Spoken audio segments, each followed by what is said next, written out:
Yes. Hey, good afternoon, everybody. Welcome to the Santa Bernardino Union School District Board Workshop. I'd like to call this meeting to order at 5:29. We can please start off with the roll call. Yes, Miss Sarah Turner, Present. Mr. Neil Patel, Aye, Captain. Ms. Alvariano, Miss Cindy Lopez, Present. Mr. Jacob Sandoval. Present. All members are present. Okay, please stand for the Pledge of Allegiance. Ready, begin. I pledge allegiance to the flag of the United States of America and to the republic for which it stands, one nation, under God, indivisible, with liberty and justice for all.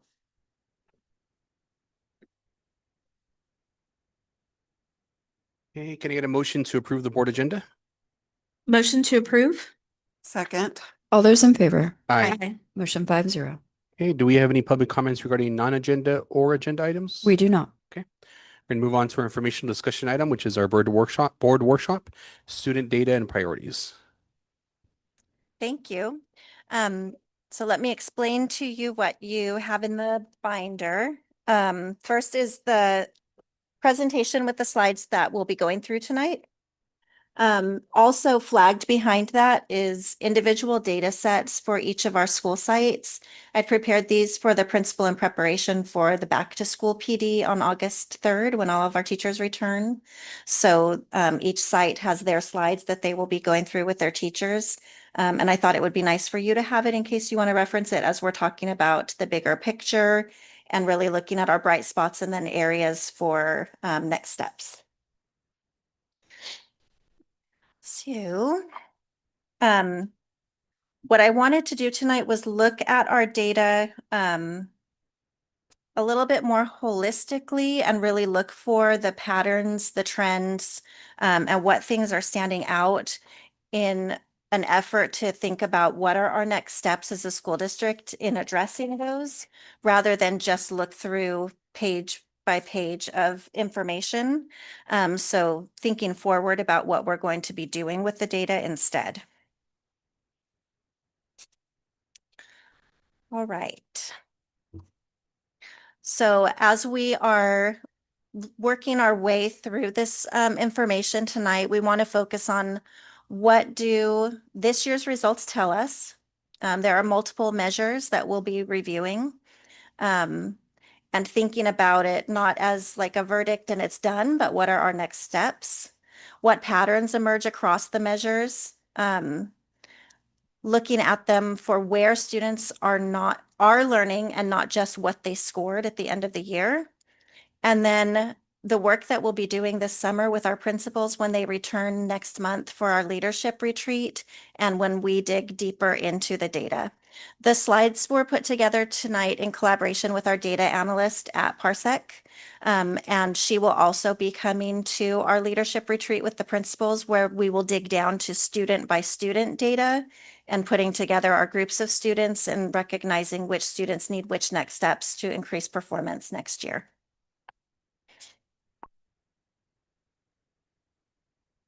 Right.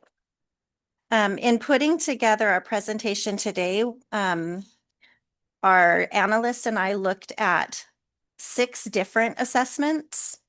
So iReady and CASP are really where we're focusing in the slides tonight, but the data that we got from M-Class, from our LPAC, from CAST, and then looking at our CASP data and the difference from standard growth is something we'll look at tonight. Putting all of those together gives us a better, a fuller picture of where our students are progressing. This might be on the next slide, but can you briefly talk about what iReady is? Yes, I am going to get deeper into iReady. CASP, of course, is our state test for ELA and math.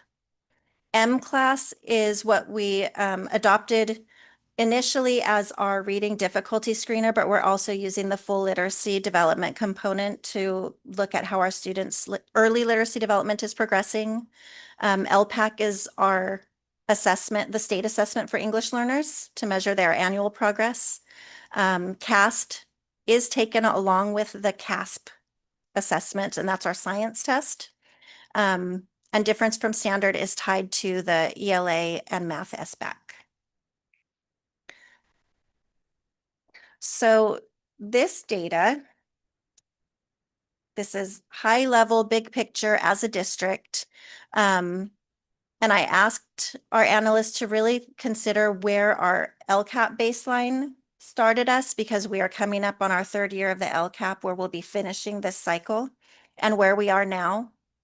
And this is, I'm going to call it the honest big picture slide of our dashboard. It's anchored on that 22-23 year on the far left for ELA and math, and where we are now. So district-wide, essentially, if you look at the first year to the last year, we're pretty flat. We have a slight decrease in our ELA and a slight increase in our math, but nothing that's very transformational either direction. We are predicting that on our dashboard for ELA and math as a district, we will be in the orange this year. Can you, what those numbers on top where it says distance from standard? So if there was a line across the top, our distance from standard is below the standard. And so the shorter that line below, the better. The longer the line, the further we're moving away. Ideally, we would be at or above standard. For example, on 22-23, that 59, does that mean percentage? I mean, percent. It's a number. It's a number below the standard. Okay. Points. Points per Mhm. percent. Okay, got It's it. below. Thanks. I couldn't think of the word points. Like the word is in there. District-wide, there's a great deal of variance, and I thought this was interesting to highlight.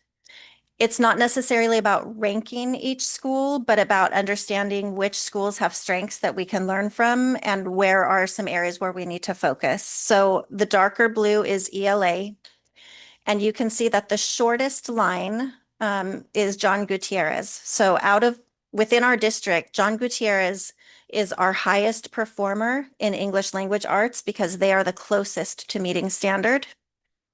In math, we can see that that would be New Republic.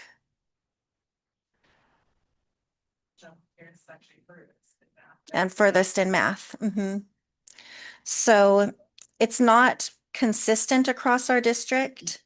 Santa Rita is an interesting case because they sit the lowest in ELA, not in math. But once we dig deeper into their growth data, there's a different story emerging at Santa Rita. And so we'll be able to see where they have some bright spots as well.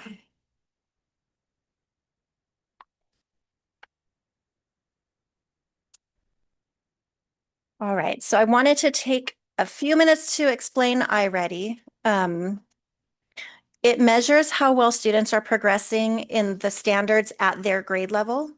So if I'm going to use an example of a fourth grader taking the assessment, the first benchmark at the beginning of the year, they will score on or above grade level, 1 grade level below, or 2 or more grade levels below.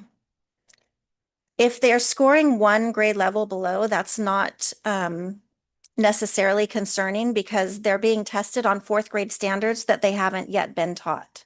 So over the course of the year, as we reassess, we would want to see them growing and staying on track with those standards. But it also will help us identify if we have students who are advanced and need some different types of challenges. If a student is scoring 2 or more grade levels below, then we really want to encourage advancement at a faster pace. There's 3 assessments throughout the year on iReady. So looking at it here, this is with the 5, you can look at it when we pull our reports either as the 3 bands or as 5 bands where we break apart mid or above, early on grade level, 1 grade level below, 2 below, 3 or more below. And so we're looking at the ideal starting point at the beginning of the year. Typically at one grade level below to early on is fantastic. And then if they make typical growth for the year, then they're going to learn 1 year's content in 1 year's time. And that will keep them on track. So again, if they're starting further below that, then our goal is to have them learn more than 1 year's content in 1 year's time so that we can close the gap. One more image with some sample students. So on the top, we're closing the gap. If we have a student who tested at the fall at 3 or more grade levels below, if they met their stretch growth target, which the diagnostic helps us set at the beginning of the year, so teachers are aware of what that is and how to help them, then they can advance more than 1 year. We start to close that gap, even if they don't quite catch up to grade level in 1 year's time. It typically, if they're that far below, will take 2 consecutive years of stretch growth to get them on target. If they only meet one or meet typical growth or do not meet typical growth, that gap is going to widen because each year they're falling further and further behind. Does that make sense? Okay. So this is what our students did by grade level, where they ended for median growth towards typical year target. And let me describe median as well.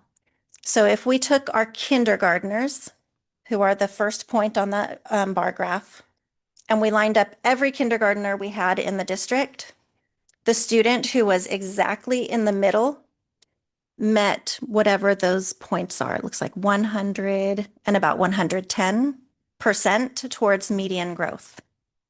So that means that everybody who scored higher than them they met even more growth, so stretch growth, essentially. And the 50% of students who were below them are less than the 1 year's typical growth or less than that bullet point. So is 100 considered a 1 year growth? 100 is considered 1 year growth. That's our goal. So we can see in our elementary grades, they're pretty close to 100 fairly consistently until about 5th grade when there's a pretty big dip, particularly in math. And then in math in 7th grade, we also see that really big dip. And then in 8th grade, they're coming back up. So this is based on our spring assessment telling us what was their total growth for this year.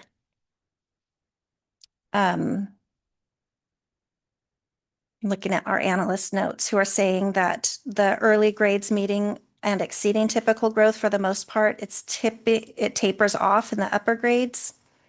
Yeah, and then bottoming in 7th grade for math and in 8th grade for ELA. So there's a big drop. Look at the 4th to 5th grade transition from the peak at 4th. So there are potential reasons for this. It could be students being less motivated to do well on the assessment. I don't know. It's something for us to explore this summer when we're working with our analysts. What I've noticed too, just in terms of like I give the assessment to my own students is you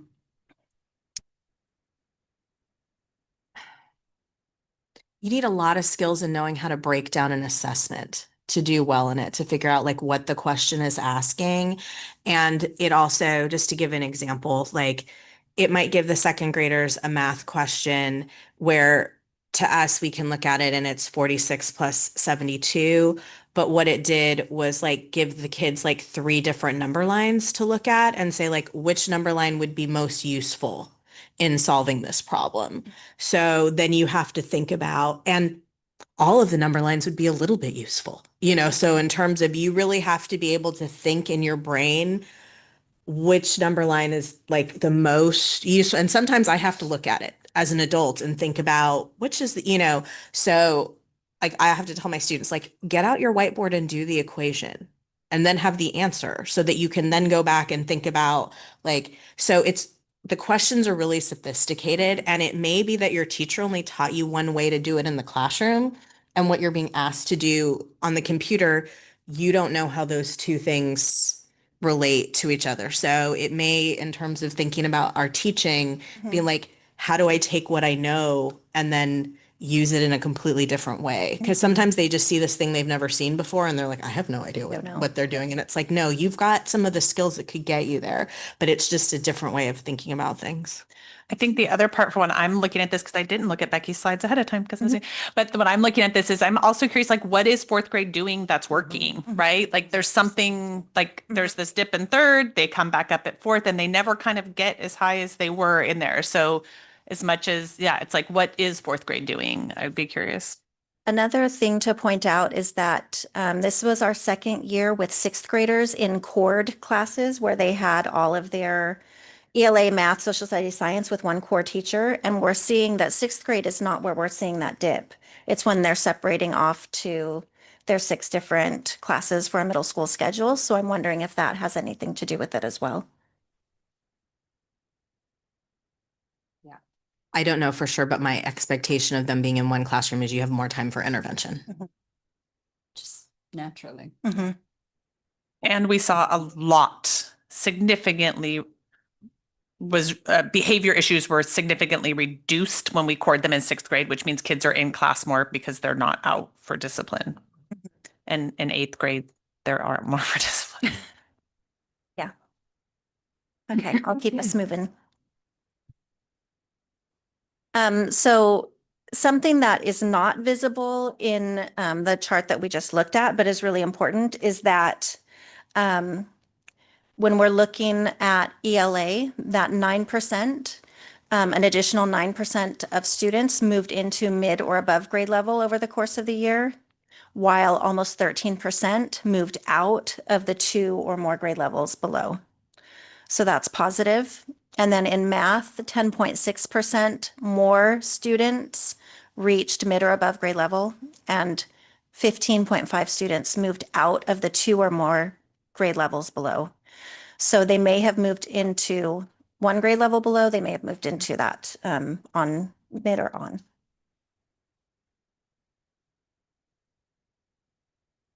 Okay. So this is a couple of graphs showing that where the green, they're above, they're meeting or above this benchmark, and that kind of looking at it in the same way as the difference from standard decreasing in ELA and math for both, where the median progress for ELA overall as a district is 89. And for math, 87. So not quite at that 100% that we want, but it's still a pretty solid number for a median student. And I think the next slide is showing the same thing in another way, so I'm going to keep us moving. What's the stretch chart target? So the stretch growth is if a student is 2 or more grade levels below, they'll be assigned a growth goal past 100 to help them close the gap.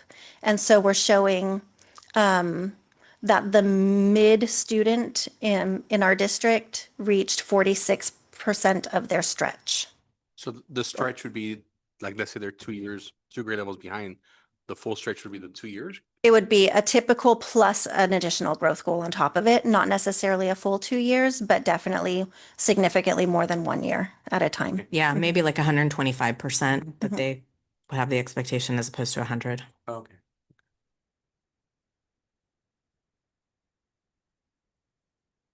All right. Let's see. My notes, make sure I don't forget anything.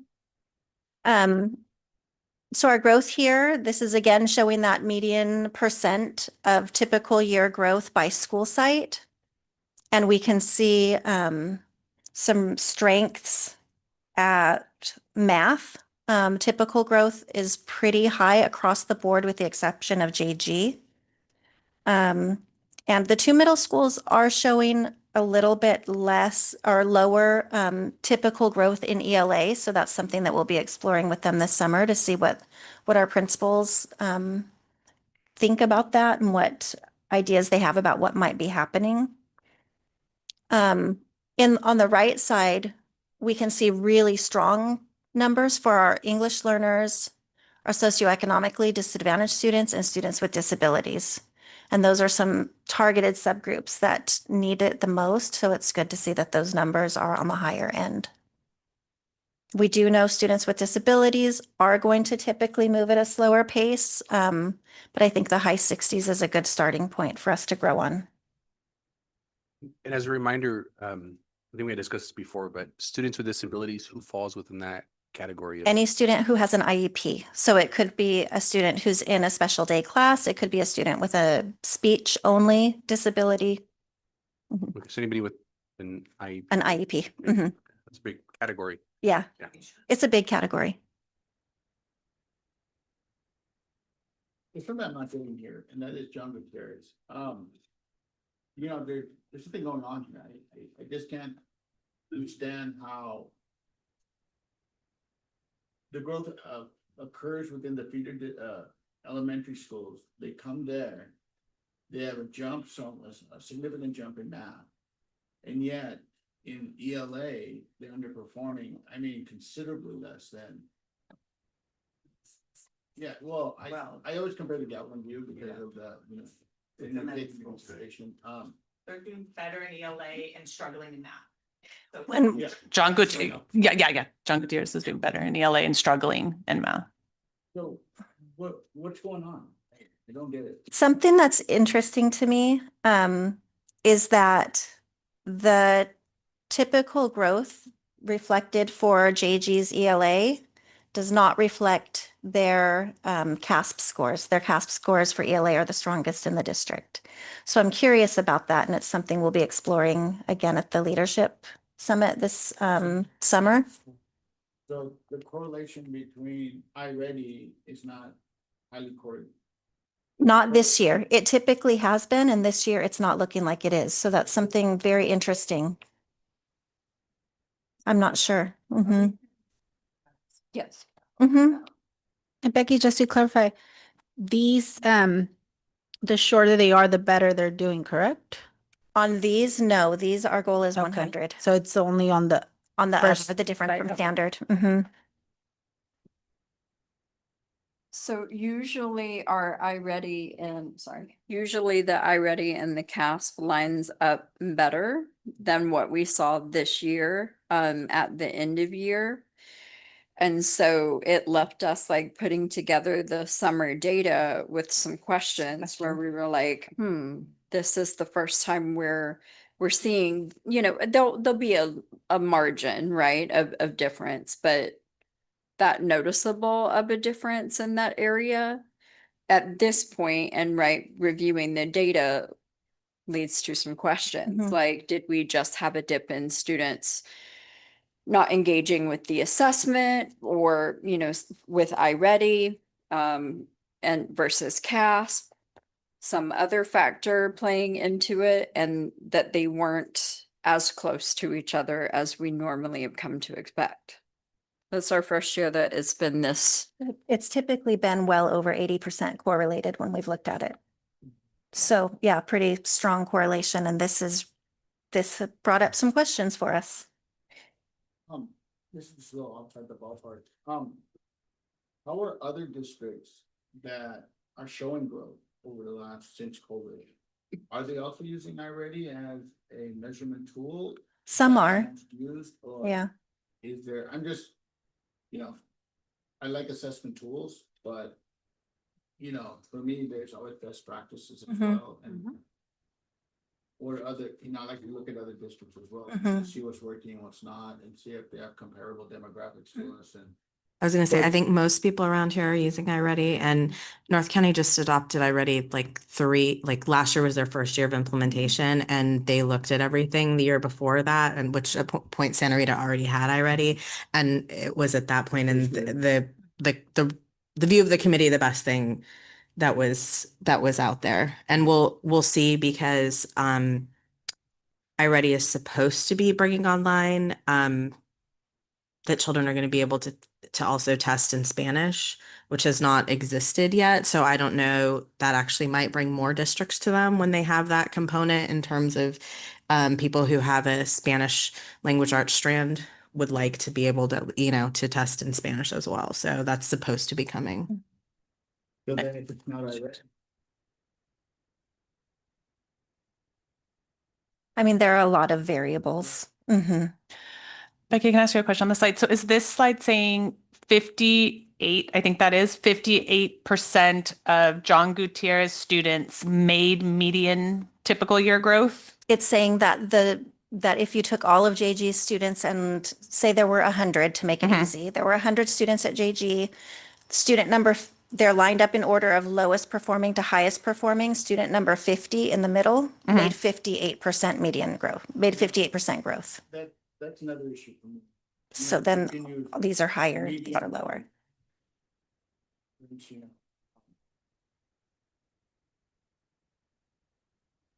Looking at data that way and just lining them up and splitting it down the middle, you might have humps.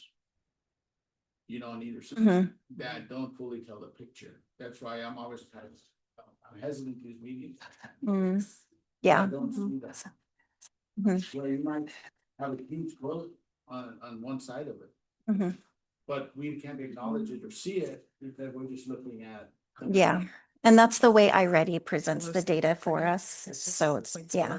There's an ELA. They're doing the best. I would just, I don't know if it's in here, but Mr. Patel might want the like red, yellow, green We have those. band. this- Just within the there's spread. another way to look at it Yeah. that gives you that gives you the spread more. Yeah, we can look, we'll look at those when we get into the site slides too. Hey. No, I mean, for example, the median could be there, and you could have a huge hump above that, and you wouldn't see it. Because It still should be, but it should still horrible. and there might be not as much of a hump or a smaller hump on the back end. And so it would present a completely different picture in a sense of the.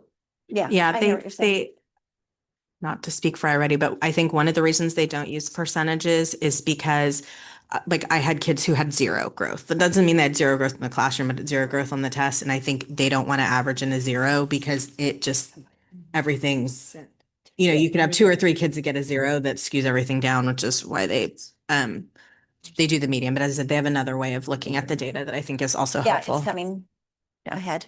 Just, this is what I see here too. It's also that Santa Rita. Because they're the lowest, the longer, They have, Totally. that's I the mean, lowest. Yeah, because it's the lowest. yes.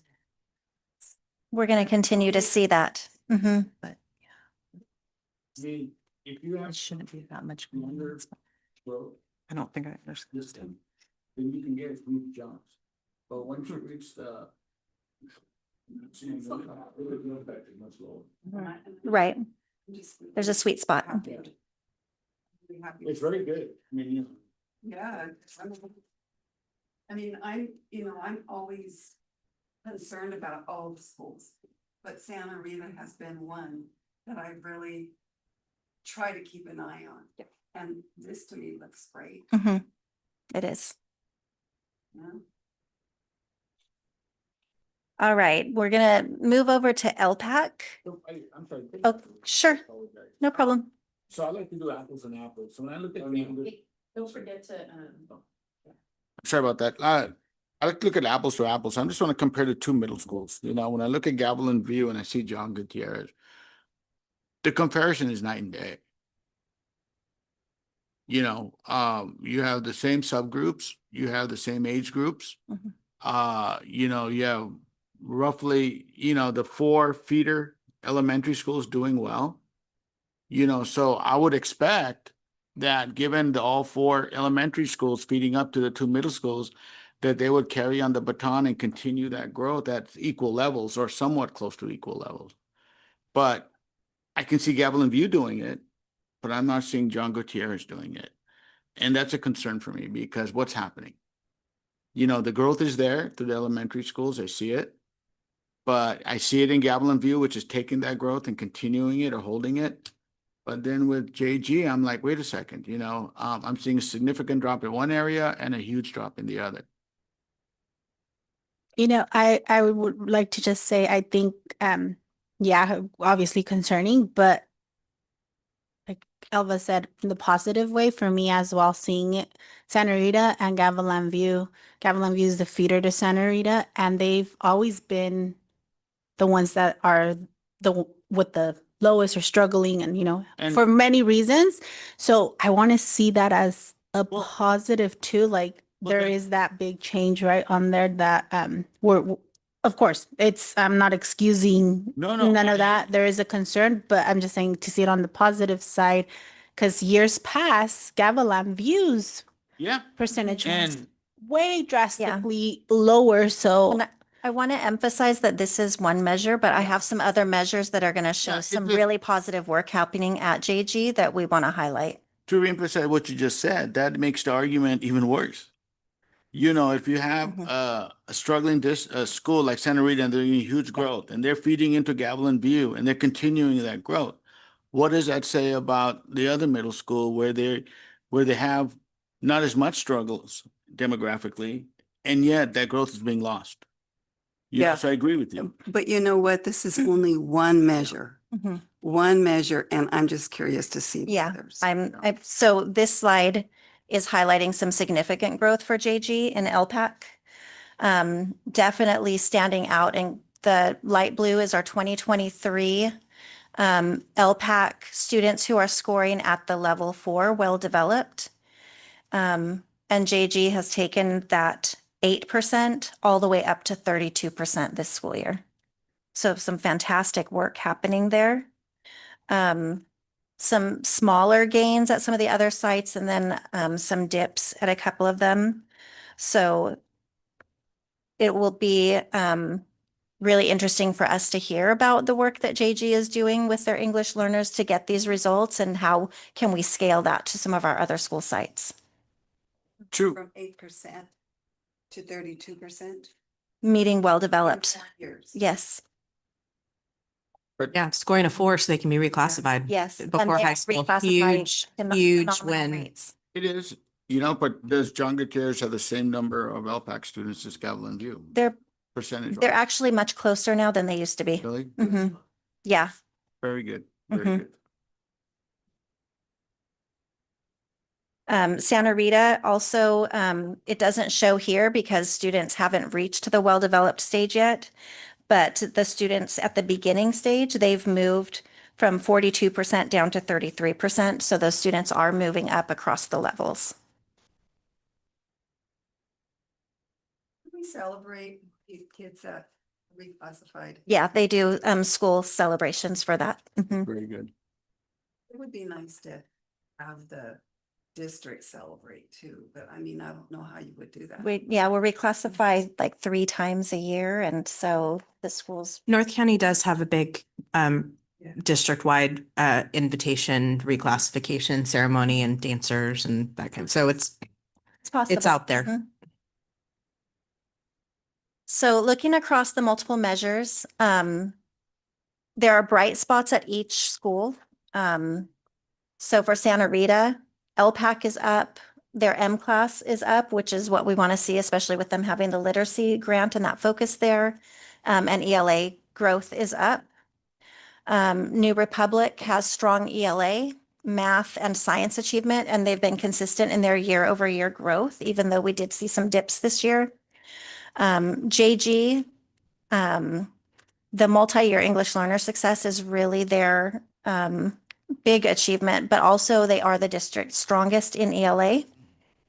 Gavilan View, their math growth has really improved and their science is steadily improving. La Jolla is fairly stable. So we're looking at the bright spot as they have a foundation to grow from, and we're hoping they will do great things next year. We'll be working on that. And McKinnon, their early literacy development is strong. For them, their LPAC data is not complete yet. Their K2 hasn't been scored, so we don't know yet on that part. What we want to capitalize on is that every school has something we can learn from for the other sites because they have different strengths and different challenges. And then this is focusing in at math. New Republic and Gavilan View are highlights for math. Santa Rita and JG are showing promise. They're starting to make movement in math. Our 4th to 5th and 5th to 6th grade in math is where we're really wanting to explore deeper and find out what's happening there.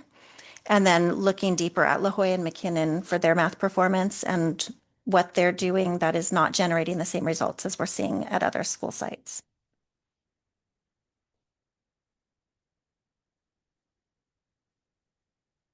So looking across all of these areas, we've put together some summer inquiry questions that we'll be visiting and really diving more deeply into at our leadership retreat for Santa Rita. How do we convert this year's improvement into students scoring at the proficient level? Because we're seeing growth, but not yet proficiency. For New Republic, there was an achievement dip this year, but they still have strong growth overall. So what caused the dip and what are we going to do to bring that back and continue the growth next year? JG, how do we strengthen mathematics? Their ELA is strong. For Gavilan View, how do we extend the math gains over to ELA so the two middle schools could collaborate since they each have a different strength? La Jolla, they had a pretty sharp decline this year, so we're curious about what happened there. And then McKinnon, how do we hold this year's level where they were pretty steady and then push past standard and improve outcomes for students? Can you kind of elaborate on, I know we kind of briefly talked about it in the last couple of slides, how a school will have achievement, kind of we talked about John Gutierrez, but their growth wasn't very strong, right? So what I wonder is What does that mean when a school district has? because they're achieving on the state assessment, and yet their growth in iReady didn't reflect that. So what we're wondering is, did teachers emphasize the importance of the iReady assessment, or did students take it very lightly?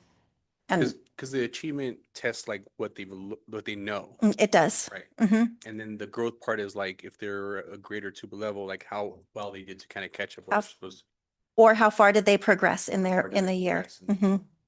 But I think it's two different pieces of conversation. So iReady is testing them along the year, basically to say, hey, teachers, like this is like kids are struggling in this area, adjust so that they're ready for the state test. So that by the time they get to the state test, it's not the first time a teacher's kind of getting that information.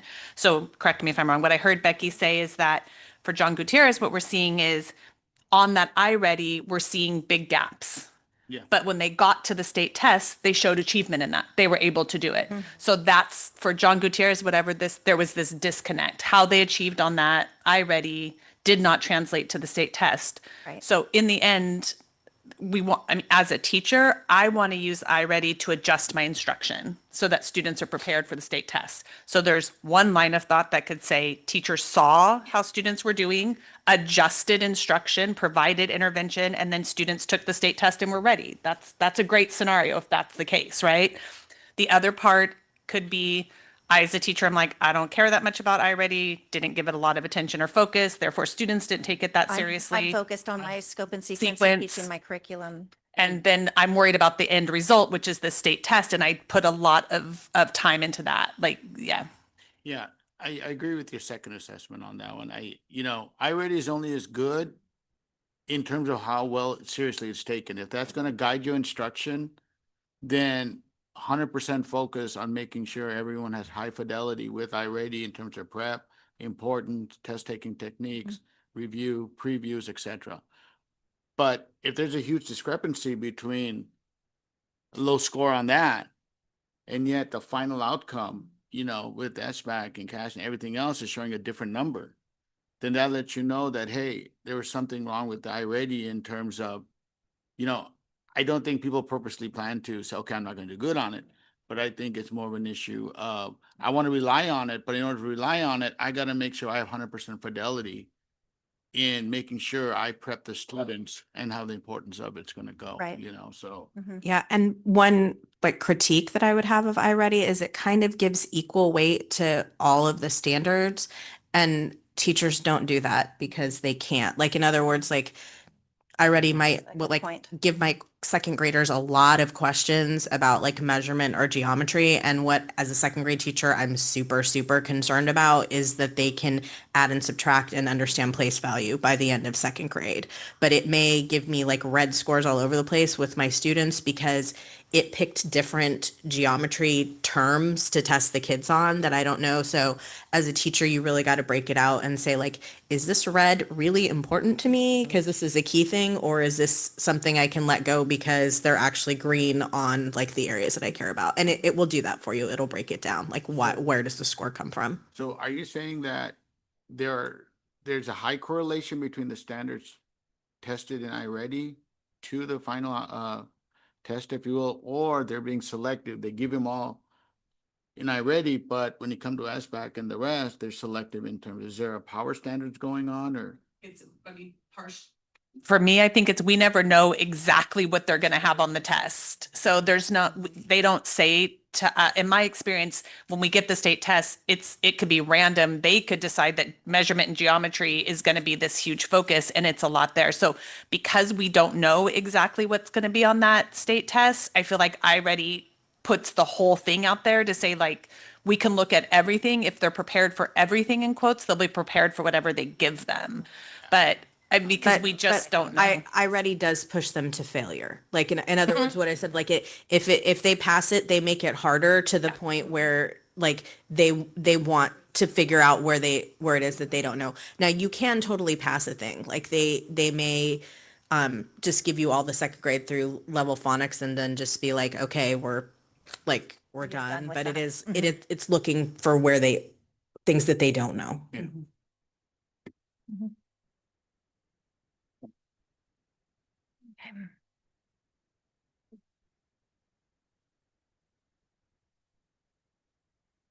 So looking here, really focusing on our successes and then where we need to focus.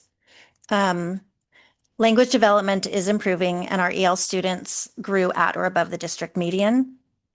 We have strong within year growth at most of our school sites, with JG being that outlier, and most students made a typical full year, especially K4. Early literacy is moving students forward. And our schools to learn from, especially, are the improvements that Santa Rita has made this year really stand out. And then New Republic and John Gutierrez and their sustaining work. Math is our greatest opportunity for improvement. That 4th to 5th grade transition is the sharpest drop, and so we're curious about that. The upper grade momentum with iReady through grades 6 through 8, how it starts to taper off, exploring what the cause is for that. Really considering the coherence from grades 4 through 6, where students make that transition to middle school, and making sure that we're tight so that students have consistency and coherency in their learning. And then we know that students with disabilities grow more slowly, and they are our group that needs the most support from us. Sarah, can I ask you a question? Because, I used to teach math, we used to do like power standards. You couldn't cover them all. So I understand what you said about measurement, et cetera. There were certain things that, you had to do precursor to that to make sure that. So my question is do all teachers to a certain degree have quote power standards that they're all focusing on? Yes. At the same ones all across the grades? Or is that individual teachers have that ability to focus on the ones they want to? The work that we did with our scope and sequence plans, we're going into our 3rd year using those, was teachers from the various grade levels in our district coming together to identify those power standards or essential standards and map them out on the scope and sequence. We spent a lot of time when we initialized that work and talking about how there are too many standards to teach in one school year. And so really identifying what are our boulders that we need to focus the most on and making sure those are outlined. So if that's the case, and it is, are we able to dissect iReady data to focus on those standards that we're focused on to Mhm. see, look for growth or not growth. You Yes. know what I'm saying? Can we do that? Yes, and that's part of the PLC work when they're looking at their iReady data I after mean, each do we have diagnostic. for us? Yeah. Oh, right here now? No, I'm just saying it would be helpful for me to know, hey, I these are can- what we focused on. Forget the rest for right now. Let's look at what we worked on and let's see if there's growth in that area across the board. I see what you're saying. Yes, that's something we could pull and look at. So I know you can see it per child. Mhm. It'll be pulling, and it's really interesting too, sometimes where you might have it, like I had a little boy this year who,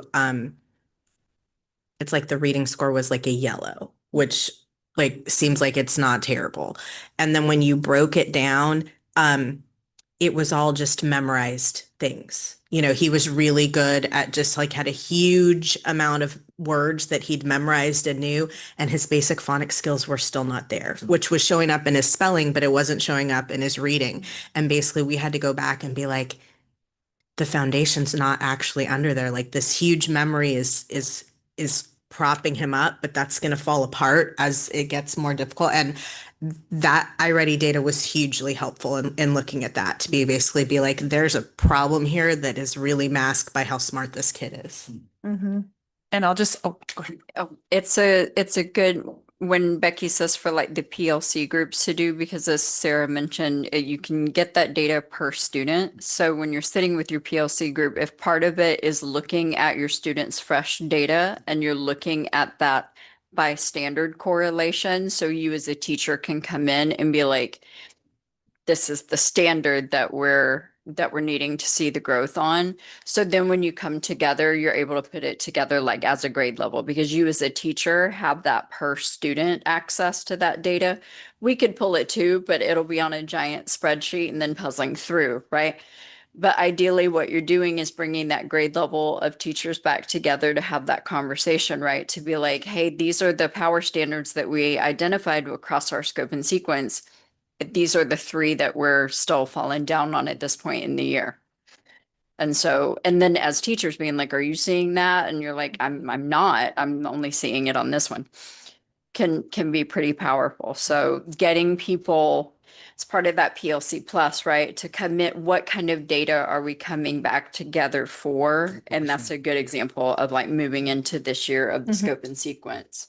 And we also use that when we're planning for the after school interventions and the Saturdays. So next year we won't have Saturdays, we'll have more after school interventions. And part of what Dr. Katis has been able to do with the academic coaches is drill down into some of that and then look at the scope and sequence and say, okay, it's part of why we have the interventions divided into 3 sections. We're able to say, we're not coming back to this one, right? Like this is moved on in the scope and sequence. So if kids missed this, they're not going to necessarily get it again in their core instruction through that scope and sequence. And so then when they're planning for the after school intervention and picking those targeted students, they're able to say, we're going to target these students because in that scope and sequence, they're not going to get back to it. And in iReady, they didn't achieve. And so then being really strategic. And that's why like that after school, the intervention piece isn't just open for everybody to drop in and do homework. It's very targeted based on looking at what are those key standards, who missed them, who's not going to get another chance at them. And so then they get access to that additional support. So that's part of how we've used that drill down in iReady as well. And so part of the reason to make the decision to not do Saturdays and to increase our after school is that that's really hard to do in Saturdays, because Saturdays is kind of open to everybody. It's much more general intervention. And we saw our kids needed that more targeted. So now for next year, as part of ELOP, we'll pay teachers, they'll stay after school, they'll do that drill down and then be able to do that real targeted work for students. So we're hoping to use that iReady data to be able to do that also. You're filling in the gaps, and I like that idea. I really do, because, in the high school level, we're doing the same. We have, the same teachers who are teaching, staying after school with those same students. They know the gaps. They don't have time to cover it in regular school, but they're there to fix, that issue. So I think that's a much better use of money and funds, So, so next year we're gonna do that more targeted versus this year was kind of doing it a little bit of both. We did both, but our after school like targeted intervention was smaller, partially just because of the number of teachers. And a lot of teachers said to us, I don't want to do after school and Saturday. So we said, if we don't have Saturday, will you do after school? And they said yes. So we saw that increased desire. What we didn't want to do was not have Saturday, but then also not have enough teachers to do after school intervention. And so kind of this year talking that through, if we feel pretty secure that we'll have enough teachers that will be able to stay and do it. And how about parental participation, in terms of making sure the kids stay? Yeah. So, I mean, the good thing is, as I've shared, we are serving like 75% of our students in after school programming, a huge number, which next year, just because of the way funding changes, we may have to start like a wait list for the first time ever because it's so many kids. But the good thing is so many kids of our state are already staying in after school. So the teachers are able to pull them out of the regular ELOP program, provide the intervention, and have them go back to the Right at School after school program. So parents are now used to kids staying in after school programs. So we've seen better participation. Even at our middle school, we've seen, so next year for our middle school, we won't have our Right at School program. We just saw kids not showing up enough for that because of sports and other activities, and it's costly to have.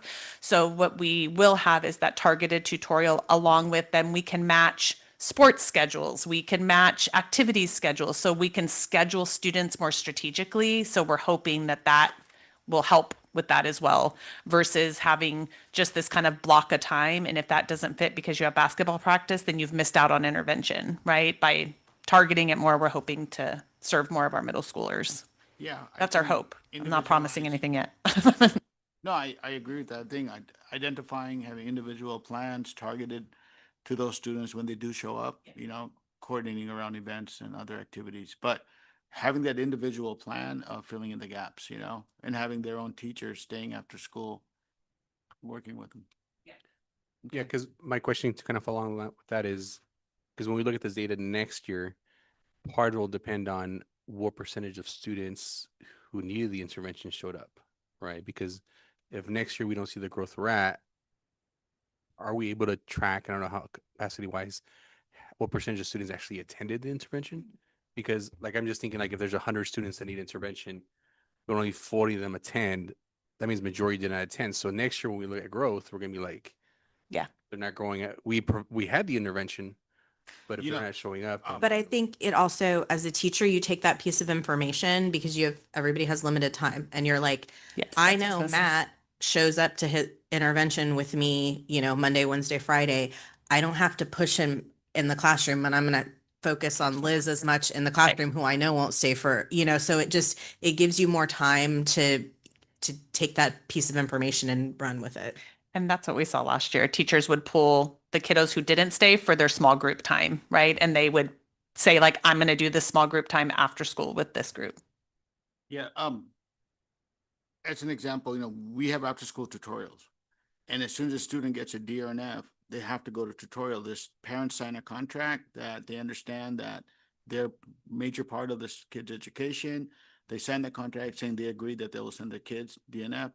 The implementation was tough because you always had parents who wouldn't show up. So then we had to incorporate other measures. Oh, now you have a parent teacher conference. Now you got to meet with the principal. And as the word spread that it's not optional, and people saw the repercussion, oh my God, the parents are called, they had a mandatory parent principal meeting, and then suddenly the attendance rate went up. And then you could see the effectiveness of it. But I agree with you. I think we need to look at, what was the actual percentage that actually showed up. And I think one of the big challenges that I face in supporting after school or some of the interventions I have after school is that once kids get to high school, there's something very tangible tied to it. Credits, right? There's these credits. If I don't have credits, I don't promote. Like there's something. So if I get an F, I don't pass this class.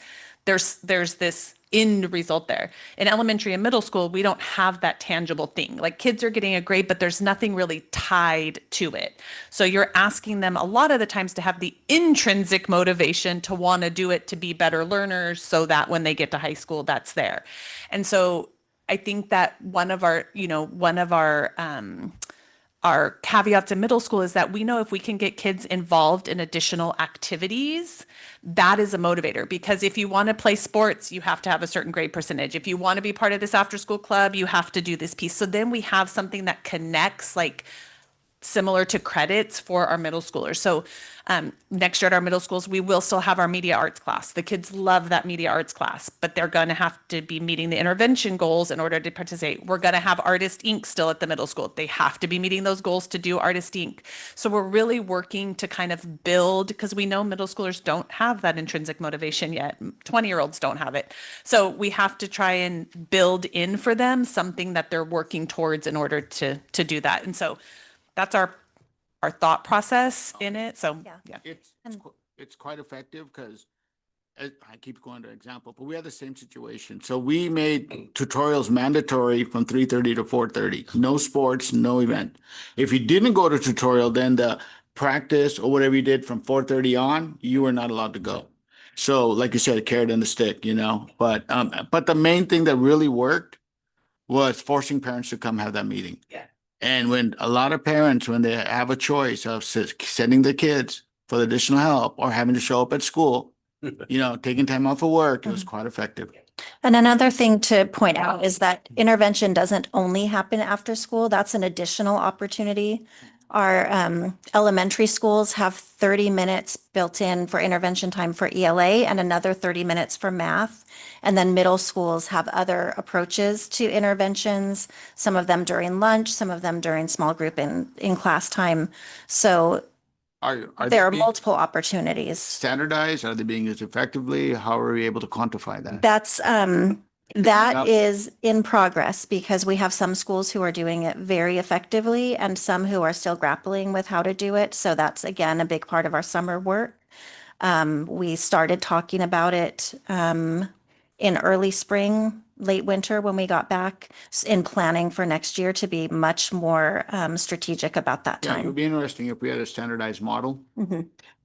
That's one of the things that iReady recommends to do with their product, that have the kids like work on their individual path 30 minutes a day. So the whole group has that goal and then the teacher's pulling for intervention in that time. Like that's what So a they, standardized that's what they, of that. what they recommend. So best practices, standardized model across. Would you suggest that? Some teachers already had really good intervention models that like doing centers, doing other things. I ended up just in regards to iReady myself, that was just the first thing that the kids did for the first 25 minutes of the day. We came in Mondays, Wednesdays, they did ELA, Tuesday, Thursday, they did math, and I and my other people were pulling during that time so that I knew intervention got done. I knew iReady got done.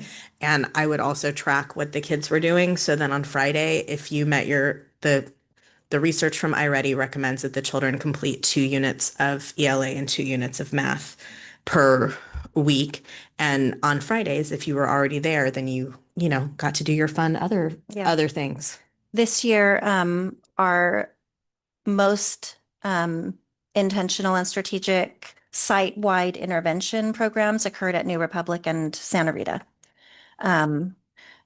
New Republic this year started including SDC students in that intervention block for inclusion, with the SDC teacher also pulling groups of students during that time. So across multiple grade levels, so that they can really maximize the individualization of what different groups of students need. Yeah. All right, so these are our next steps for the summertime where we will have that leadership time with our analyst, is identifying the bright spots so we can share those across school sites, looking at our instructional leverage points, identifying the evidence that explains some of the patterns that are puzzling to us, and then identifying specific instructional actions to implement this fall. Again, drilling down to the student level, putting students already into groups for what different students need. And then not bringing in any new initiative, because that always just throws people off for a curve and it's another thing to focus on. but continuing with the system we've built where we're looking at assessment evidence in PLCs and as school sites and as a district, having our principals do inquiries around the data, continuing with instructional rounds, which will be all 6 sites next year, continuing with PLC Plus, continuing to strengthen academic coaching, and observing classroom practice to impact student learning. Right, and this last section is literally 1 slide per school site. Again, you have each school site's data more fully in the binder, but as a summary, we have 1 slide each with the inquiry question that they'll be focusing on this summer. So beginning with John Gutierrez, you can see their data from 22-23 through 25-26 for ELA and math. That's the CASP distance from standard. Our best year there was last year. We had a very slight dip this year, but again, they're still the highest performing ELA in the district at this time. Their LPAC has made significant growth. And our summer inquiry focus for them is how do we strengthen mathematics while protecting our strong LPAC momentum?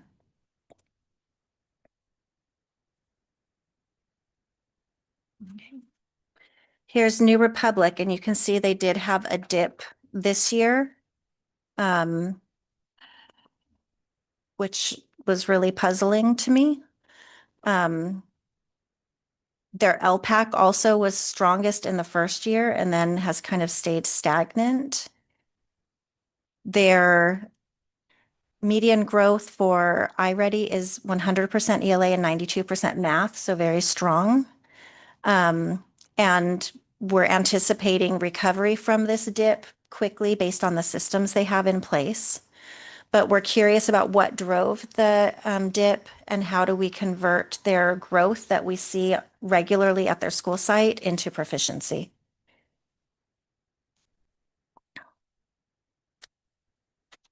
Santa Rita, we can see that they have growth this year in both ELA and math.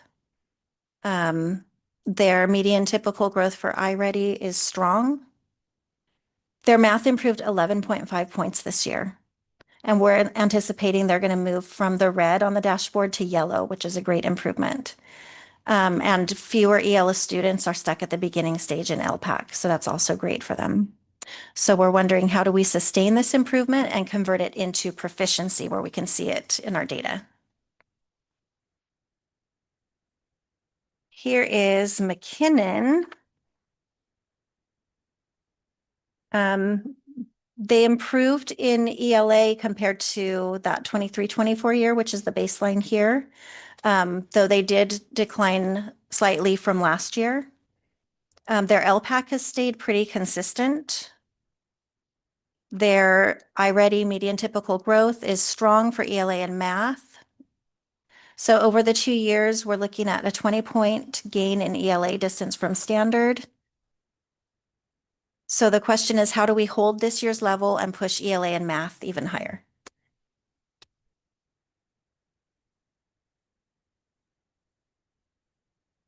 La Jolla, they had quite a dip this year. And so we're curious about that. It was a pretty sharp decline, and we're anticipating that they will be red in ELA on the dashboard. The growth is still solid at 84 and 86%, so students are progressing, but not to the level that we need them to meet for proficiency. So we're wondering what drove the decline and how do we stabilize that and then move towards growth? So in this case, they had growth, but when they finally took the test, it showed they were not proficient as many. Right. It doesn't match. Here's Gavilan View, and you can see there are great increases in math over the 3 years. The ELA had a little bit of a dip this year compared to last year, but is still stronger than the first year on the chart. Strong iReady growth. Their LPAC had some growth, not as significant as what we saw at JG. And we're wondering, how do we extend the math gains? How do we look at what our math team is doing and translate that to ELA?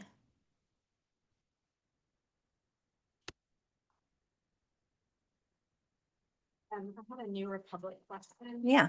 In terms of like I noticed the changing scores, and I was just wondering, are we apples to apples in terms of, I know we kept expanding special ed there. So are we, Their sped population is significant.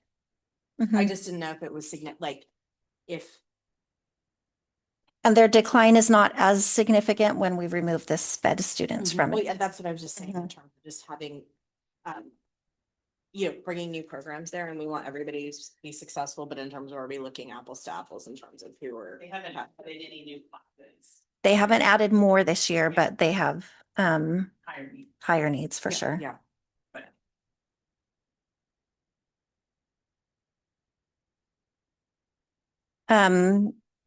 If you look at Can I we say go to something the else New about New Republic Republic just real tab. fast? I think what's important about New Republic versus McKinnon while she does that is that, and Becky and I talked about this when we were looking at it, at McKinnon, because it's the mod severe, many of the students are taking the alternative assessment. Not the S. Whereas at New Republic, because it's mild mod, most of them are taking the standard, the same assessment. So it's an important differentiation in this, though they're both SDC, it's very different testing populations. So when you flip to the New Republic tab, the page that it's on shows you their demographics, and they have about 20% students with disabilities. Yeah. That was my thought, just from our most recent visit there. And Some then- other things that I noted on the page behind that, I did for each school some other contributing factors, because we know there are things that happen that impact student achievement. One thing to note, this coming school year, we will be opening an SDC class, not an additional one, but moving one from New Republic over to Santa Rita Elementary. Next year, our goal would be to move one from McKinnon over to La Jolla, having our SDC programs concentrated at only 2 of our 4 elementary school sites. It's taxing on transportation, but it's also a lot of very intense IEP and all of those meetings that go into that for 2 school sites, when our enrollment numbers across the 4 elementary schools are now within a really close margin of each other. And so to make sure that we're sort of creating a space where each of our schools has some responsibility for our special education programming throughout the district. It happened that way because that's where we had space when we needed to grow the program post COVID when we returned. And that's where we had the available rooms. So we needed it quickly. There was no way to redo boundaries and all of those things. But taking us back to one of the rationales of equalizing our boundary was to make sure that we had space so that we could do that, but do it in a measured way that makes sense. And so with La Jolla, that will hinge around when we have those additional classrooms after MCOE is able to move into their new facility. We'll have 3 classrooms returned back to our use. And so the following fall, we will be able to have some space ready for them to take on an SDC as well, just to begin the process of doing that, but doing it in a thoughtful way. Yeah, I obviously would be in favor of making sure that we're not concentrating all of our SDC classes together for, I said, procedural things like IEPs, but also because we want to raise our children that everybody counts and everybody's, Mhm. you know, that everything we do expresses our goal for inclusion, which I know is always our goal. What I would ask as we continue to do that is to try to make sure that families have the opportunity to keep siblings together if that's their wish to do so. Thank you. Yeah. So just one other note for each of the school sites. So I have the other contributing factors, and when we look at New Republic, they had several teachers out on long-term leaves this year, which will impact. So SDC grades TK through 1 was out for 3 months. one of the first grade teachers out for 3 months, one of the second grade teachers out for 4 months, another, or a fourth grade teacher out for 5 months. So that will impact. All right. Is there anything else that you want us to take a look at? This is the last slide for us. Really understanding that when we look at the multiple measures, it's a bigger story than just the state test, right? And we have some great strengths that we can share at school sites, and also a lot of opportunity for growth. The only thing I wanted to mention, and I know we're doing a huge push and lots of intervention in regards to phonics across all of the schools, but that is personally where I actually feel like iReady is somewhat weak in terms of it, because it cares about so many standards. It doesn't, it only treats foundational skills as like a small percentage of what it's looking at, as opposed to, Lexia that was used in the past didn't have great vocabulary building or comprehension, but it had a great phonics foundation. So as long as our teachers feel like they have what they need, that's not a concern of mine. But I just, having seen the program myself and using it with my students, I'm like, that piece is not great. That's why we adopted You Fly in Heggerty a couple of years back, and our teachers are really satisfied with those programs supporting those areas. And we also have a very, very high percentage of teachers who went through the MCOE Science of Reading training. Yeah. So, I don't know, when I'm looking at the data, I'm looking at 3 years, 24, 25, 26.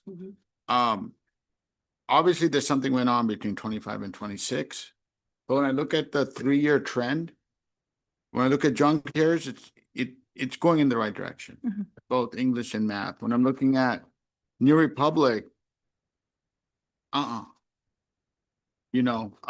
years, if I'm looking at 2023, 24 to 25, 26, the data just significantly went down on both English and thing. When I look at Santa Rita mixed results, I have the ELA went down, and yet the math went up over that 3-year span. So there's mixed results there. McKinnon, when I look at the 3 years, they're both looking good. From 23, 24 to 25, 26, they both improved. When I look at La Jolla, though, it's very similar to with New Republic. And that is that 3-year trend, the stats are getting worse on CAS. When I look at Gavel and View, I see growth excellent on both sides, English and math. So this is the data, for me, this is where iReady is leading to. So to me, this is a little bit more important in terms of how effective was everything going by the end. So I'm seeing this compared to iReady, I have another perspective of John Gutierrez, but now I'm more focused because of this data on New Republic and La Jolla. What's going on there, I can see intermittent issues during the mid-gap year, in the second year, but a 3-year term trend, I am concerned. It's if you look under the New Republic tab, you can see too by grade level. Yeah.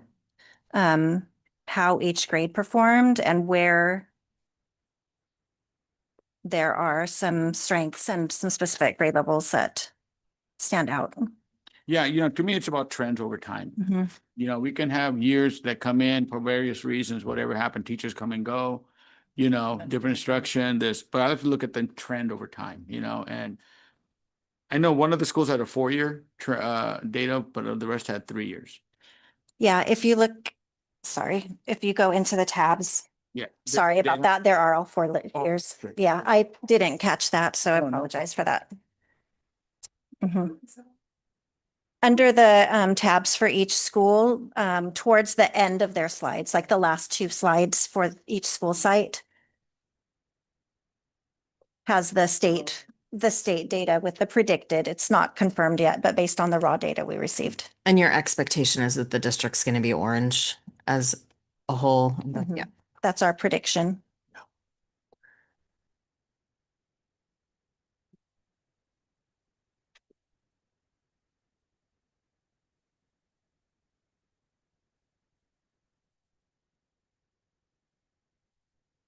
You know, there's a lot of factors of why, some schools do well and some schools did.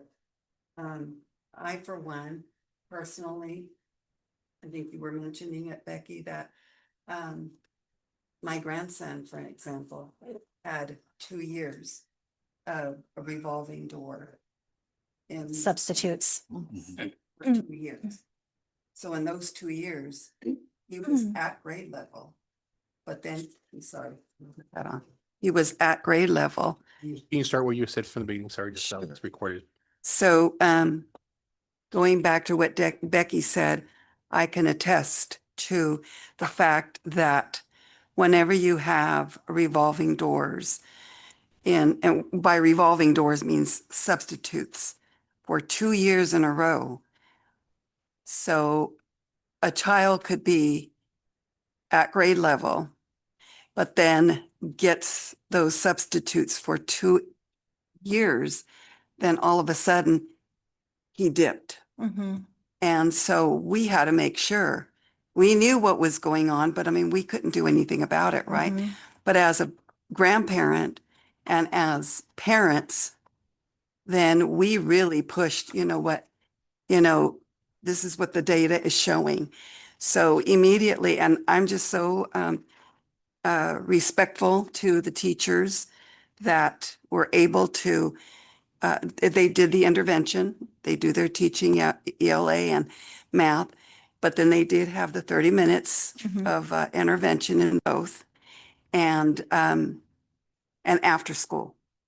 And I'll tell you, it made a big, big difference. Mhm. He's not quite there yet, but I mean, God willing, next year he'll be at grade level. Mhm. So it makes a difference. So I guess what I'm trying to say is a lot of times there's different factors why we have dips, but when you have constant substitutes, it makes a big, big difference. So, yeah. But we'll work on it. And I like the bottom part of your slide is the purpose of this workshop is not simply to understand what happened. It is to understand what the data are teaching us Mhm. so we can make better instructional decisions for our students. Yeah. And being on on curriculum council, I see that the principals and the teachers are working together to really try and, get these kids to a level where they're at grade level. Yeah. So with the scope and sequence. So I've seen a lot of work with with the teachers and principals and question. So when you have your meeting with your principals, can a board member attend? That's a Melissa question. Is it disciplinary? We No, have- no, just Why can't you? We haven't in the past, but like to go over like what they're going to, I'm sorry, to go over like what they're going to present. yeah. As long as it's not disciplinary, I don't see. I'm just asking because I would like to just, You're with them on curriculum council yeah. and we can let you know when they're going to go over that part because they've been working. Well, I'm sure some of them are already working on it. Becky sent them like the outline for their slides and their problem of practice that they're going to work through with their teachers or when they come back in the fall and to go over that and their site slides that they have Right. with their staff. And so we can let you know when we've got that on our calendar for when Yeah, we just do to that. kind of build, Yeah. build that coherence with the Mhm. Yeah. teachers and the principals. There was one other thing I totally forgot. Okay, slipped my mind, but yeah. So I just wanted to say it's true, there's so many reasons of the whys, and it is concerning. You know, I remember, like I said, my first time sitting and seeing numbers when my kid was in elementary. I was like, what? You know, my child. But there's so many other factors that we need to take into account, right, before the whole picture. And at least for me, I could say that, of course, there's always room for growth for everything, but I think that these numbers, like I'm seeing that growth, especially for the two school sites that have always been struggling behind more, which is Santa Rita and Gavilan View. Like, I just went to Gavilan View and JG and, you know, compared, and thank you for doing that percentage breakdown of everything, because that kind of gives you that, like Sarah was saying, right, outlier type of thing. Because if you look at these numbers, you see the percentages are completely different, right? And yeah, this school might have this score up higher, but the percentage overall of students, you know, it's this. Like, for example, Gavilan View, they did well in math, right? And yeah, in ELA, not as much, but the percentage of English learners is a 63% compared to JG's, which is 25%, right? So when you look at it like that, you know, those numbers are, for me, I'm reading this and I'm saying, like, Gavilan View's doing a good job, right? On that aspect of it. And there is that growth. Like I said, for me, I think all schools, and there's always, but those two have always been our sites that tend to be more of a where we see those students that are far below or barely meeting. And so I'm hopeful that we keep on climbing up with that. But that was all I wanted to say on a positive note. So I know the next step you mentioned is you're gonna have the meeting with the principals and staff, right, to kind of understand. Our principals and our data analyst. Also, okay, to kind of dive into it. Because I know one of the biggest shifts, it sounds like you're gonna do more intervention after school versus Saturday school from last year, right? Okay. From the year before, what would you say some of the changes were that we had pivoted from the year prior? So I know this year, for example, we're pivoting to instead of Saturday, after school intervention. How was our intervention the years before compared to how it was this past year that went in? Like, where was the target mostly? Just during the class, or was it a little bit after Saturday school? 'Cause, like, what's the pivot, I guess? Because pretty much, like, this is tough to see, but I guess my biggest thing is like forward looking, like, what are we gonna do different to pivot to make a difference, right? Because that's really what matters. And I can answer the one part and then I'll turn it over to Becky for the regular school. But I think for me, when I'm talking about this data and our students as well, it's really hard for me to not sit in my migrant mind head because I've sat there for so long. And I think what's really important, like the data doesn't show. And yes, Gavilan View has 36% English learners, JG has 25 point whatever percent, like those are close. But for me, I look at what people look at is like, why is Washington Union achieving so high, right? Like, what are these other districts doing that have these really high numbers? And it's a much bigger societal question than it's there, right? We know that, like, when I served as migrant director, the number one thing I looked at is what do my kids not getting that these other kids are getting? And it's often experience. We had maybe 8 kids come in this summer asking for work permits as 7th and 8th graders. Like, they're not going to summer camps. They're not in aerial theater. They're not going to the Children's Discovery Museum, though migrant students did because I went with them on their field trip the other day. But so much of what our kids are facing is the external pressures on their time, right?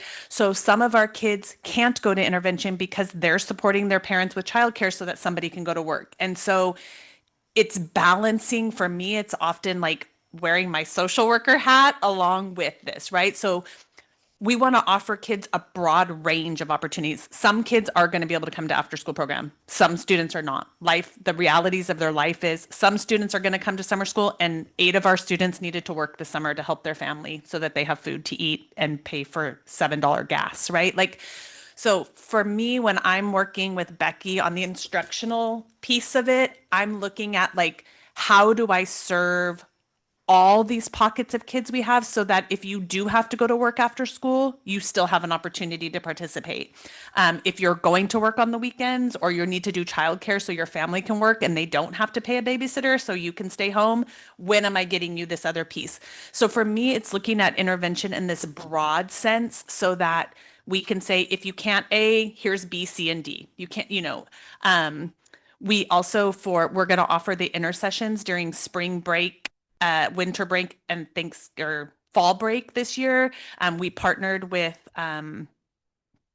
First Tee, and we've been working with them really closely around what that'll look like. So some students may be able to go to intercession during those periods and get intervention. So I think what's different is that we're looking at what's working, and if it's not working, not meeting the needs of our kids, we're not continuing to do it, right? Like just because we want to say we did it. It's not effective to have right at school at the middle school. Kids aren't using it effectively. It's a huge cost to the district. It's not working. So what is it that kids need? Kids needed a more flexible option for intervention. And so we're going to implement that this year.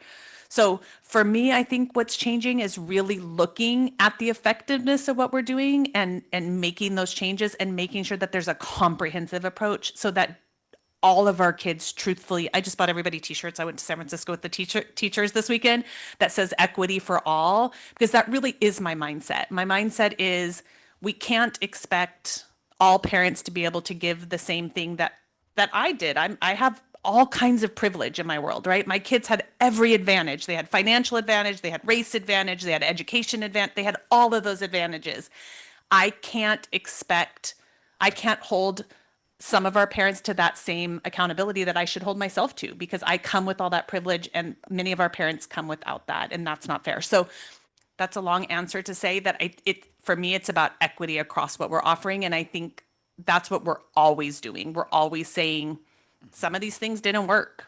They weren't effective. Let's reroute our funding towards making them more effective. So I think increasing after school intervention allows for flexibility of timings. Kids could go to sports, come back, then meet with their teacher, or they could walk their sibling. We had a lot of kids that went to Santa Rita to walk siblings places.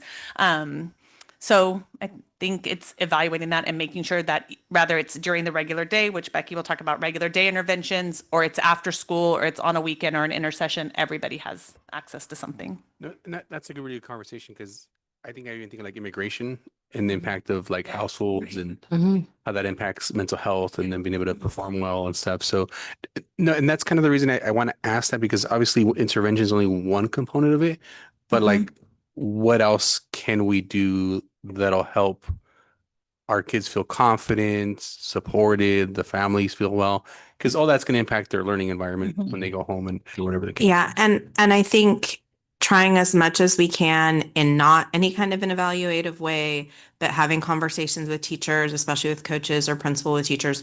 What is hard for you? What's not working for you? What do you not do well? And being able to assist that. I mean, the powerful experiences I've had with administrators have been like, what do you need? And sometimes then I've been able to articulate it and they've been like, I'm not good at that either, but I know somebody who is. Let me get you that. Like, I'm going to get you a sub for a half a day so that you can sit down with someone who's great at that and have a conversation.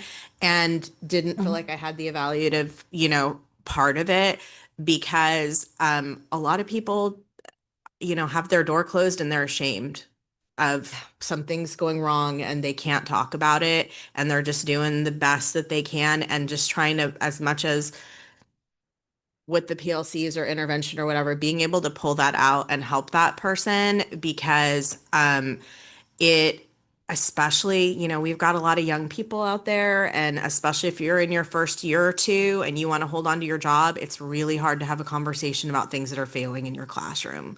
So just trying to, keep talking to people. And as I mentioned at the board meeting, we had I have veteran teachers reaching out to me that they have issues with discipline. So if they're having issues with discipline, then I know that there's people suffering behind closed doors. So still having conversations to say, like, what do we need to do better? And this is not that you're a terrible teacher because you don't have good classroom management, but like, how can we help you? Or how can we help you learn how to teach this if you're not good at teaching that?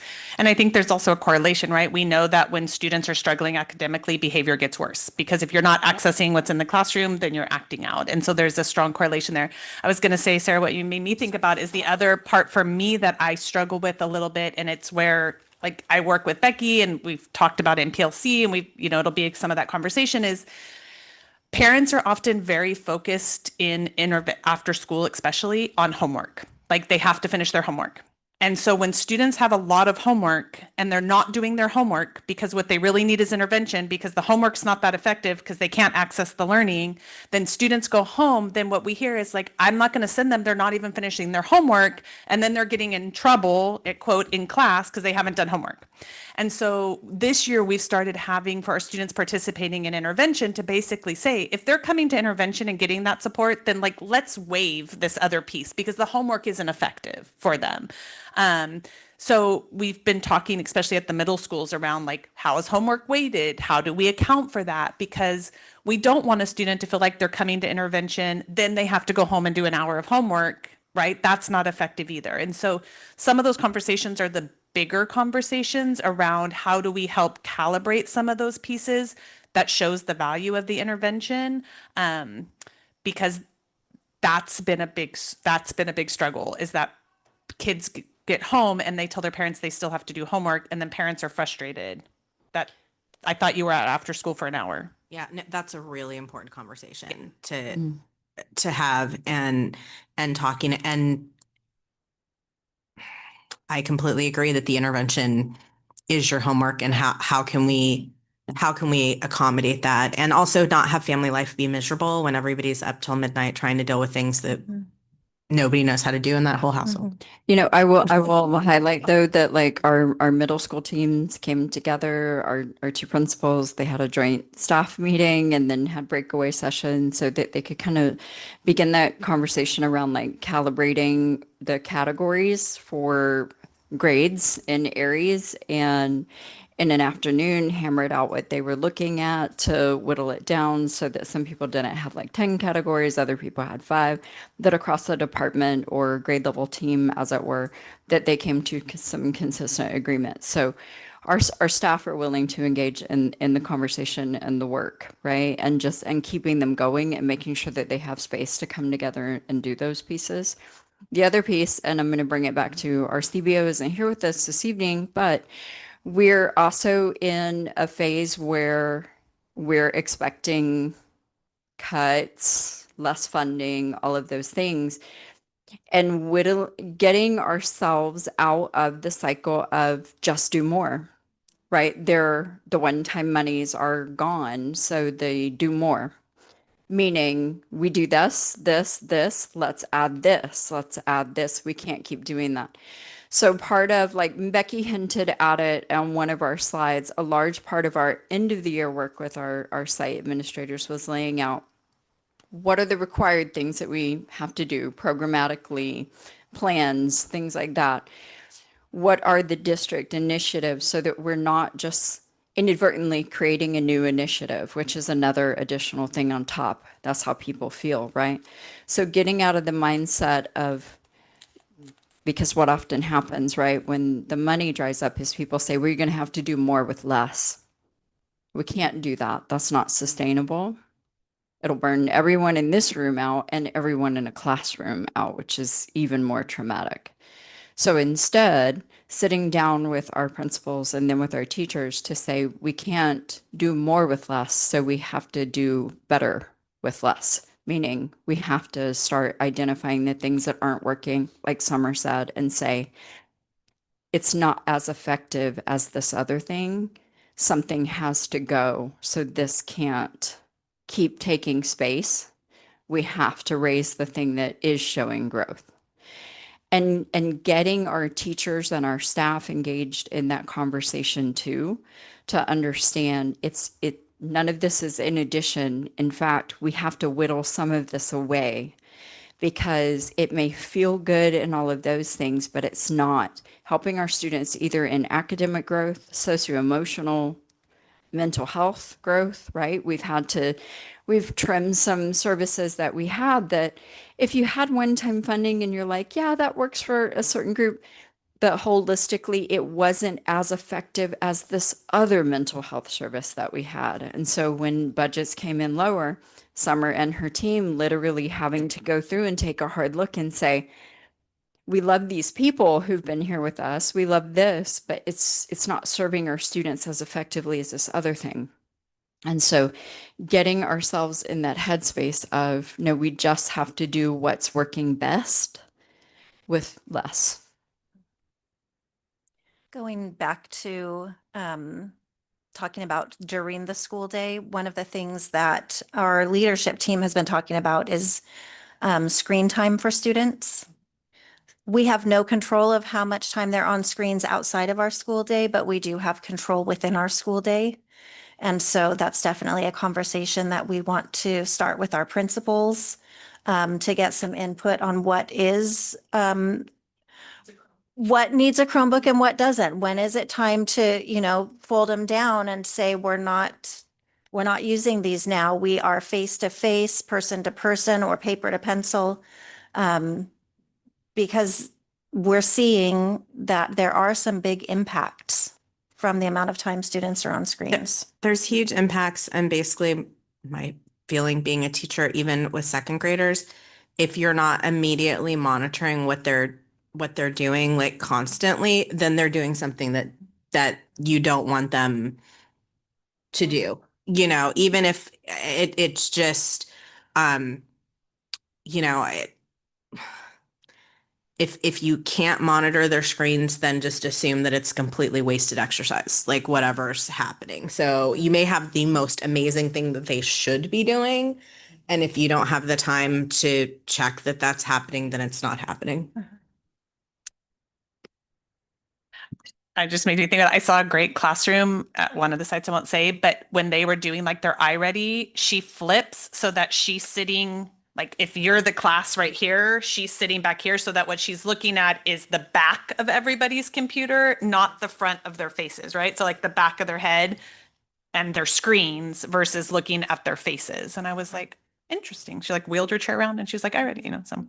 Yeah. So in addition to building a more consistent intervention system across the district, looking at Santa Rita and New Republic as our models, also really talking about the amount of time kids are doing activities online, and are those activities really worth the time that we're spending on them? Sarah, you brought up a really good point. Just want to reemphasize, I'm sure it happens, but with new teachers, I'm sure it gets emphasized, like letting them know, like you can ask for help. Like in our district, we want you to tell us you're not doing well. We want you to tell us you're struggling, because if not, then our kids really suffer throughout that whole year, and like don't live with that burden, just reach out to us. So I'm glad you said Yeah, that. So well, that way, I said one of the most powerful things that happened. I had already taught for 5 years, but I was a new to Castroville elementary teacher, and you have to have your goal setting conference or whatever. It's in October, and I'm across from the principal, and we went through the whole thing, and did like 30 minutes on my goals and whatever. And then she stopped the meeting and she said, "You've already taught for 5 years, but you're new here. What's not working here?" And I said, well, I can tell you, because I trusted her. I was like, I can tell you what's not working for me. And I didn't, and um, we went through the list of what was not working for me. And she got me help to fix all of those things. So I wasn't the Lone Ranger. I wasn't lost, kind of thing. And it was one of the most powerful conversations that I've ever had in my career, because she wasn't threatened by the things that I told her at the school weren't working for me. Some of them I just didn't understand. I was like, nobody, it's like the invisible handbook, but I was a better teacher to the kids because she supported me in all the ways that I needed to be supported without being looked at like I was a bad teacher. she will speak to our new teachers.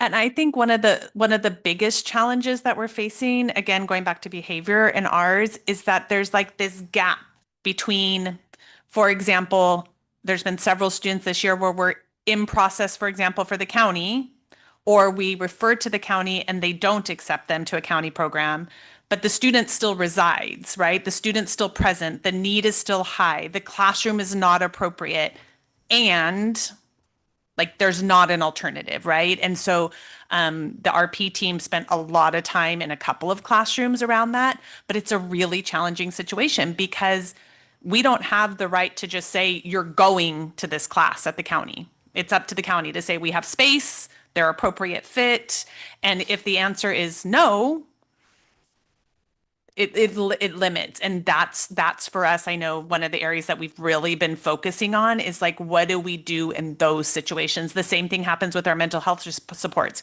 We refer to a tier 3 like county behavioral health. They say nope, they deny the student because of whatever reason. The student still has a need, but we've used all of our resources. And so then there's this gap, and you have a teacher who's saying, I still have the need, this kiddo still has a need, and we're saying, we know, right? And it feels really yucky sometimes while we work through that. And so I think that's a huge change in my time as a teacher in my 30 years. Like it just, that level of need of kiddo has grown so much that the programming, they've outpaced the programming. And so we have this group of kiddos that we're all kind of lost on. And I sit on the county ones, and all of us are, I mean, Esteban Hernandez with Salinas City is sitting there with the same question. Like all of us are sitting there saying, I completely agree. And the only advice that I had this year, as a teacher at my homeschool, we actually had a staff meeting just about that and talked about like, at not naming names, but like, this is what's happening across the school. These are concerns that we have. What can we do? And we actually managed to come up with 5 or 6 different things within the site of different people saying, hey, this is when I do intervention in my class. You could send that kid over to me at least during that time, just giving that teacher a break. They could do their intervention over here. I saw the level of stress from the principal and the vice principal, like just drop because they knew they couldn't solve the problem, but suddenly they had a team and they had people volunteering who they maybe thought weren't going to volunteer and people coming forward. And they had a list of people that were like, I can be on your backup, emergency list. So I think the more that we have bigger conversations to try it, like we have tried as much as we can to solve this at the district level. We can't. How can we at least mitigate it a little bit at the site level by potentially bringing in people who maybe, as a second grade teacher, I might have no idea what's happening in kindergarten or 6th grade, nothing. But it's like if you involve me in the process, then, just gets you some more bodies. Okay. Is that the? Yeah. Okay. Well, great discussion, everybody. Our next regular board meeting will be tomorrow at June 24th. So I'll see everybody tomorrow. Is there any suggested future board items? No? Okay. I do have one. One of our alumni from the Santa Rita district, he's going to be starting up a new nonprofit to get more STEM exposure to students, and he wanted to do it from 7th through 12th. He has a lot of businesses in the area. He wants to have lots of engineers, go all the way from building computers all the way. So maybe we can have a discussion about, maybe partnering with this nonprofit to provide our students in middle school additional opportunities to work in the STEM field and get lots of experience with existing businesses that, are using the technology and gain interest. And so I'd like to see maybe a partnership with, if it does work out, with our middle schools over. Okay. So maybe provide the contact to Melissa. Yeah, Yeah. if you have him share my email, and we'll connect, and then we can get him with the right people to have some conversation. He does many various things in Salinas. He just opened up the largest imaging center on Blanco, Salinas Valley Imaging. He also does cell phone repair. He does networking. He does network security for the many of the medical institutions here. So I think to get real world hands-on experience so our students can see, and that, he actually wants to bring students over, show them, we'll work with engineers, how to build a computer, how to build an actual network, how to actually do the They run the networks and eventually go into cybersecurity and AI. Oh, that sounds promising. But I think with our district tech, I think it would be a great asset for our district to partner and, you know, maybe even create an academy, if you will, for our middle schoolers, so they have more opportunities. I Okay. will connect you. And not soon, and I know we're talking about it long term, but just at some point we need to have a public meeting about what we're doing in regard to the WASP. Just though as they're going to put in new houses, that they are theoretically going to put in new houses in the opposite place from where we thought that they were going to start. So at the other end, so we own property in the south and they're going to build first in the north. So yep.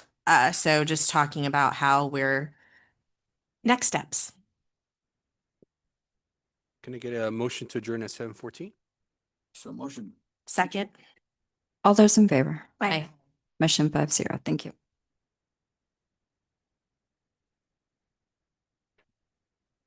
Yes. See, I feel bad in middle school because I would never do good on those tests. Because I was just marking my own good and I'd be like, wait, just to make sure, like, this doesn't impact my grades and not. Right?